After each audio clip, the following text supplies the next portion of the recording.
বর্তমানে সিলেট শহরের বেশিরভাগ রেস্টুরেন্টে গেলে দেখা যায় বাইরে ফিটফাট ভিতরে সদরঘাট, মানে ডেকোরেশন সবকিছু কিন্তু টপ নচ, কিন্তু খানির কোয়ালিটি একদমই বাজে। তবে রিসেন্টলি আমি একটা রেস্টুরেন্টে গেছিলাম যেটা খানি কিন্তু একদম টপ নচ, কিন্তু তার সার্ভিস কয়েন বা অন্যান্য বিষয় কিন্তু একদমই বাজে আছিল। সো আজকের ভিডিওতে বিস্তারিত শেয়ার করলাম। রিসেন্টলি গেছিলাম খুশবু রেস্টুরেন্টও, আর এটার লোকেশন হলো কিন্তু চৌয়াটা। আর তার এখানে চিকেন আইটেমগুলো কিন্তু বেশ নাম শুনলাম, বিশেষ করে গ্রিল আর চিকেন চাপ এখানে খুবই মজা, আমার অনেকে রেকমেন্ড করছেন। সো আমি রিসেন্টলি গেছিলাম আর ট্রাই করছিলাম চিকেন চাপ মশলা, যেটার দাম আছিল 160 টাকা, আর লুচি নিয়েছিলাম দুইটা, পার পিস লুচির দাম 20 টাকা। অর্ডার করার পরে কিন্তু বেশি সময় অপেক্ষা করা লাগছে না, আর গরম গরম লুচি দিয়া চিকেন চাপ মশলাটা কিন্তু একদম জমে ক্ষীর হয়েছে, মানে খুবই মজার একটা আইটেম, আমার কাছে বেশ ভালো লাগছে।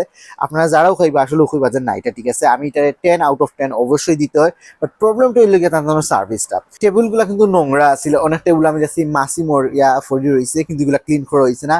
পাশাপাশি প্রচুর পরিমাণে মশা, আপনি এখানে যে রিল্যাক্সে বইয়া খাইতে এরকম কোনো সিচুয়েশন আসছিল না।